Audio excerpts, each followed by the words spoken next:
Assalamualaikum warahmatullahi wabarakatuh. Perkenalkan, nama saya Wike Budiastuti, NPM D1D 018-043. Pertanyaan pertama, gagasan dan kebijakan otonomi daerah dari waktu ke waktu. Dalam bahasa Yunani, otonomi berasal dari kata autos dan nomos. Autos berarti sendiri dan nomos berarti aturan atau undang-undang.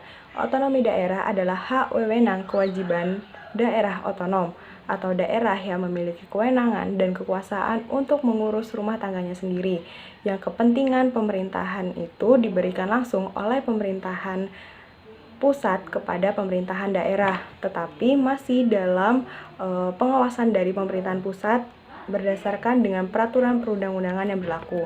Pelaksanaan otonomi daerah ini juga dimulai pada saat Indonesia krisis ekonomi yang mencekik di tingkat kesejahteraan masyarakat yang menurun. Dan kemudian pemerintah Indonesia ini sendiri membuat suatu tindakan keputusan yang harus diberlakukan, yaitu membuat peraturan perundang-undangan nomor 22 tahun 1999 tentang pemerintahan daerah. Inilah pertama kalinya diberlakukan di Indonesia, tetapi sampai sekarang ini telah mengalami beberapa kali perubahan dalam tatanan kehidupan masyarakat di Indonesia. Pelaksanaan otonomi daerah ini sebagai implementasi tuntutan globalisasi yang harus diberdayakan dengan cara memberikan daerah kewenangan yang lebih luas. Nah, untuk bertanggung jawab secara nyata. Berdasarkan Undang-Undang Nomor 32 Tahun 2004, Pasal 1 Ayat 789 tentang pemerintahan daerah, ada 3 dasar sistem hubungan antara pusat dan daerah. Yang pertama, desentralisasi adalah penyerahan wewenang. Yang kedua, dekonsentrasi adalah pelimpahan wewenang pemerintahan kepada gubernur sebagai wakil pemerintahan atau kepala instansi vertikal di wilayah tertentu. Dan yang ketiga, tugas pembantuan adalah penugasan dari pemerintahan desa dengan tugas melaporkan dan mempertanggungjawabkan tugasnya. Kebijakan otonomi daerah pada hakikatnya adalah upaya untuk memberdayakan dan pendemokrasian kehidupan masyarakat ke arah yang lebih baik. Pertanyaan yang kedua yaitu konsep otonomi daerah dan daerah otonom.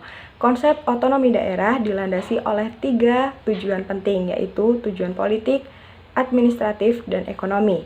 Yang pertama, tujuan politik yang ingin diwujudkan yaitu upaya untuk mewujudkan kehidupan politik yang demokratis melalui partai politik dan Dewan Perwakilan Rakyat. Yang kedua, tujuan administratif yang ingin diwujudkan adalah pembagian urusan kekuasaan antara pemerintahan pusat dan daerah lebih tertata dan kompleks. Yang ketiga, tujuan ekonomi yang ingin diwujudkan adalah adanya proses peningkatan pembangunan, meningkatkan kesejahteraan masyarakat. Pemerintah dan masyarakat harus memiliki hubungan kerjasama yang baik dan menjalin komunikasi agar proses pembangunan harus memiliki hubungan kerjasama yang baik dan menjalin komunikasi agar proses pembangunan akan berjalan sesuai dengan yang diinginkan.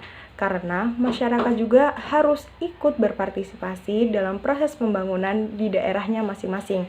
Tujuannya agar tidak terjadi kesalahpahaman dan tujuan dari pembangunan itu sesuai dengan apa yang diinginkan oleh masyarakat dan pemerintah. Pertanyaan nomor 3, keterkaitan otonomi daerah dan globalisasi. Pengaruh globalisasi ini tidak bisa dipungkiri lagi. Dunia terasa sangat sempit karena adanya globalisasi, membuat orang lebih mudah untuk mendapatkan informasi, memberikan informasi, dan juga berkomunikasi dalam jarak yang jauh.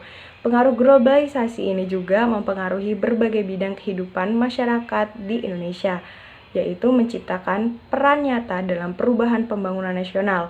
Globalisasi berpengaruh sangat besar terhadap perekonomian dan dalam bidang-bidang lainnya. Perkembangan modernisasi dunia juga identik dengan adanya globalisasi. Menurut Undang-Undang Nomor 32 Tahun 2004 tentang pemerintahan daerah yang berkaitan dengan masalah globalisasi, pemerintah sebagai alat penyalur aspirasi masyarakat yang sangat banyak dan beragam akan sangat sulit untuk melakukan pemerintahan dengan cara sentralisasi atau terpusat oleh satu pemerintahan saja. Maka dari itu diperlukan adanya bantuan dari berbagai bidang. Oleh karena itu, pemerintah otonomi daerah sangat membantu pemerintah dalam hal pembangunan di bidang masyarakat yang lebih efektif, menciptakan peran nyata dalam perubahan pembangunan nasional, maka dilaksanakanlah otonomi daerah ini.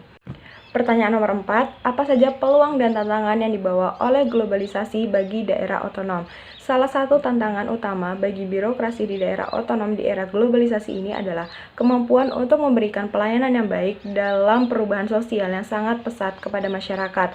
Birokrasi pada saat ini dapat juga dianggap sangat lamban dalam merespon perubahan sosial globalisasi yang berkembang pesat saat ini dan tuntutan masyarakat yang sangat dinamis dan sangat bervariasi.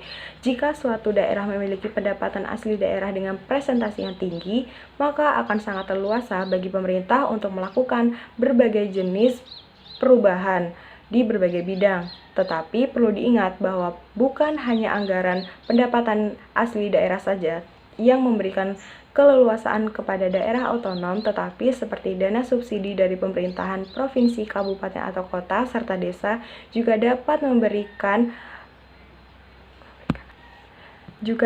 memberikan pendapatan asli daerah, tetapi tidak memberikan keleluasaan selama instrumen-instrumen politik memungkinkan pusat untuk melakukan kontrolnya. Daerah juga ingin melaksanakan segala urusan otonomi daerah memerlukan berbagai dukungan, dana, dan perhatian dari pemerintah. Karena dengan sangat luasnya urusan yang ditangani oleh pemerintahan daerah, maka dengan sendirinya memerlukan dana yang begitu besar sekali. Apalagi urusan rumah tangga yang bersifat pelayanan yang banyak menyerap anggaran daripada menghasilkan uang seperti yang terjadi pada saat ini. Pada saat pandemi COVID-19, dana pembangunan dialihkan menjadi penanganan kasus yang semakin meningkat. Pertanyaan terakhir nomor 5, bagaimana penataan otonomi daerah untuk daerah otonom dan sebutkan landasan hukum yang memayungi penataan otonomi daerah. Sistem otonomi daerah ini memungkinkan daerah untuk mempunyai hak dan kewajiban untuk mengatur daerahnya sendiri, tetapi dalam proses pelaksanaannya masih harus tetap dikontrol oleh pemerintahan pusat sesuai dengan peraturan perundang-undangan yang berlaku.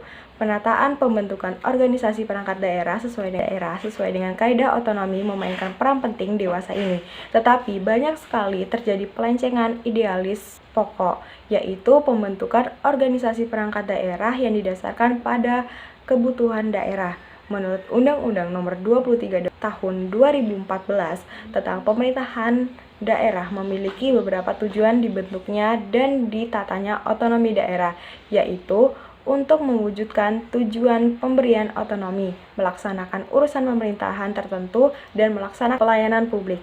Selain itu, dalam mewujudkan tujuan dari otonomi daerah, penataan organisasi perangkat daerah pun didasarkan kepada kebutuhan empiris. Maksudnya, penataan ini adalah konsekuensi dari proses dinamisnya perkembangan yang terjadi di tengah masyarakat seiring dengan berbagai tuntutan kebutuhan yang meningkat. Dengan munculnya berbagai kebutuhan baru, maka pemerintahan dirasa perlu memfasilitasi dan mengatur penyediaan kebutuhan tersebut. Selain didasarkan kepada kebutuhan empiris, penataan organisasi daerah berbasis otonomi daerah wajib pula menyertakan prinsip pola organisasi yang memberikan kemungkinan untuk melakukan penanganan secara cepat dan tepat.